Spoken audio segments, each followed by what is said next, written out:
Today's review is on the LEGO Ideas set Maze. This set is number 21305. It contains 769 pieces and it originally retailed for about $70 in the United States.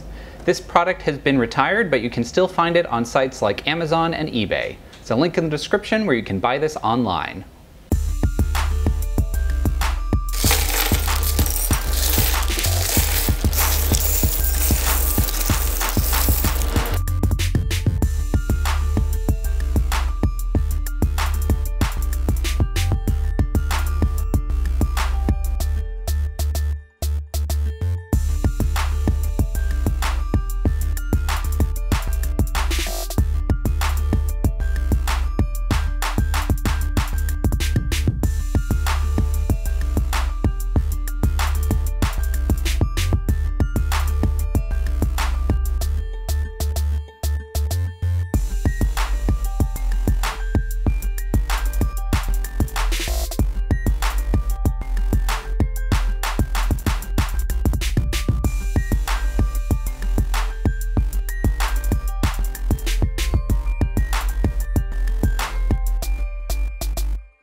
Okay, so let's test out how well I can do at this labyrinth.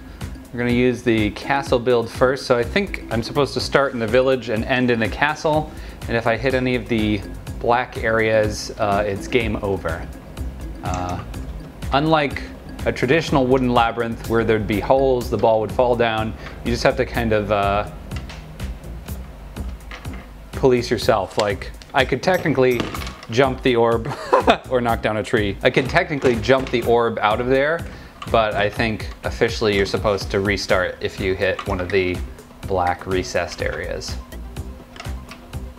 Oh, come on. Ugh. Let's see how many tries this takes me. I'm already on what? This is number 3. All right, doing well. No! Like this is number 4. Come on.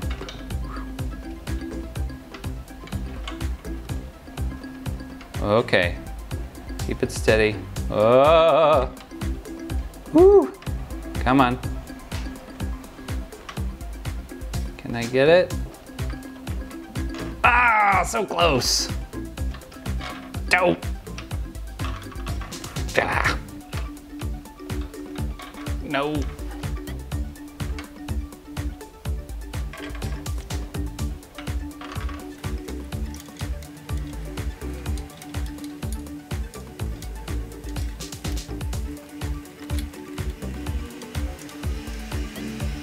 Come on.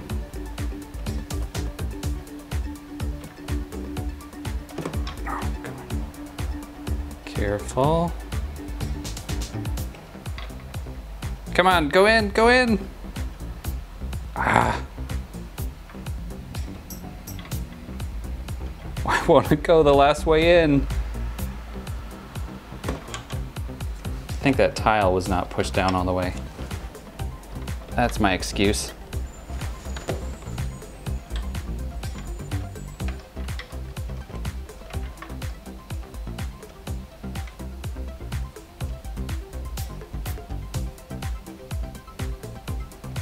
Don't.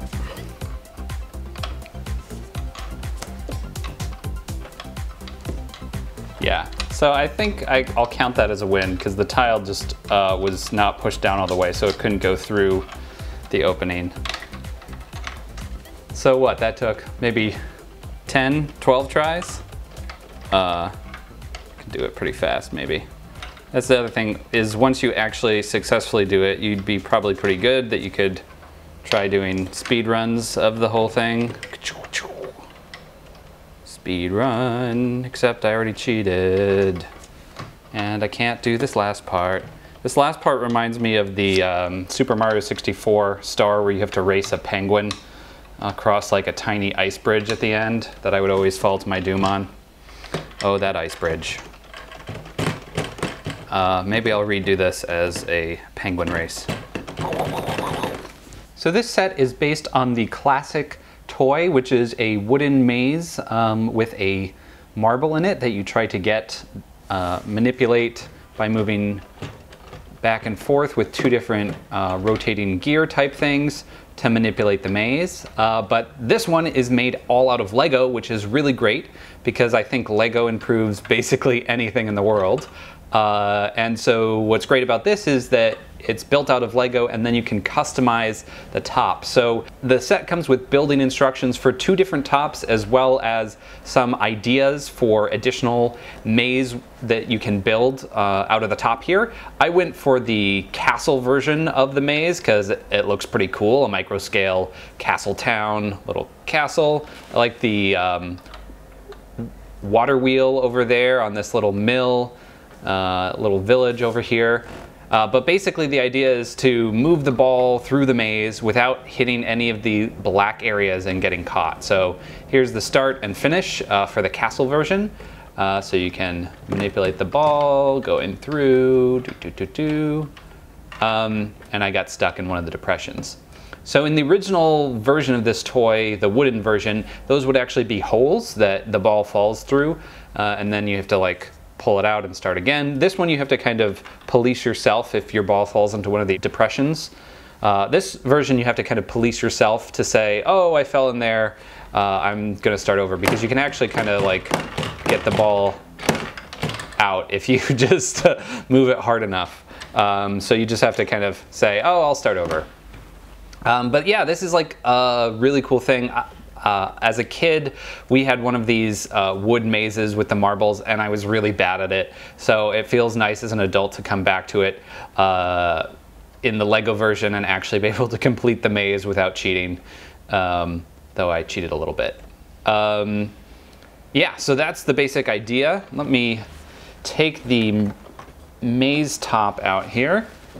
Conveniently, there's a little built thing that contains the 4 different balls, so you can keep them nice and safe when you're not using them. And that's really good because I tried leaving the balls just on the table and they inevitably rolled all over the place. So here you can actually see all the technic inner workings of the maze frame. There's actually not a lot to it, really just some beams connected, but in such a way that they get moved by the gears. Some close-up look at the mechanism. Really simple stuff. This was designed by JK Brickworks, who has a YouTube channel. JK Brickworks makes really amazing moving Lego designs, so no surprise that this engineering of the set is so well done. Lots of just kind of simple stuff that works really well. I also like that it's color coded. You can see these beams control the kind of blue way and the yellow ones control the yellow way. That's just nice to have that color coding that's actually meaningful, as opposed to the kind of random colors that are often inside Lego sets. Not a lot to say about the look of this. It's very simple. I like, you know, the choice of tan here to kind of look like the wood, but the black works well as a base. Obviously the Technic colors inside are a little crazy, but again, very effective in their simplicity. The micro scale castle is nice. I'll rebuild this in a minute just so you can see what the other maze tops look like. But yeah, I really like the little details of the micro scale castle. One thing that they point out in the instruction manual is that you have to be careful when you're making your custom designs, because you want to make sure that they're kind of equally weighted in different directions so that it doesn't get overly tipped in one direction. So you can see this castle over here is kind of balanced out by that mountain over there. The village and that little house over there kind of balance each other out. So just something to think if you get this and are going crazy with custom designs. For when you're done playing with it, you can store the little box there, and there's a corner brick you can put in to hold it in place. And on the other side, oop, I played a little too hard with my maze there. Came apart for a second. On the other side, there's this little block you can slide under. And just has a couple studs that attach, so it's actually nice and stable when you're not playing with it. So that's a nice simple feature as well. Again, this is just really well engineered, really clever, and what's great about it is it kind of just replaces the need for getting different wooden labyrinths, because you can customize this however you want. That's what makes it so awesome. It's Lego. And here's a quick look inside the instruction booklet at some of the other kind of ideas they show you for mazes. I assume all of these can be built using the parts included in the set. They just don't give you specific instructions, and another page of that. So really there's lots of different play you can get out of this by doing these different maze options here. And yeah, so for the main maze, it's, you know, green is the start, red is the finish. The castle one, not as clear, but yeah, different maze options you could make to further customize your maze. Why, hello, Link. Yes, I will give you this magic spirit orb thingy, but first you must complete this puzzle. It is a trial of your test and will and strength and stuff. Another orb puzzle, really? Ugh. Oh, motion controls, that's so 2007. You have done well, young Link. I will now give you this purple orb thing that represents my soul, I guess. Enjoy it. Ooh, remember me. Oh, great, a fourth of a heart or stamina vessel. Blah.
I think this set is also a really great example of what makes the LEGO Ideas line so special. I don't think LEGO would have ever produced a set like this on their own, but because it was a fan's idea and it got enough votes, it turned into a real cool, unique LEGO set that I've never really seen anything like it before. This combination of kind of Technic functionality with a system kind of aesthetic on the top. Really cool, interesting set, unlike anything else I've ever seen. Thanks for watching this video. Be sure to give it a like, subscribe to Brick 101, and check out all my other LEGO Ideas reviews.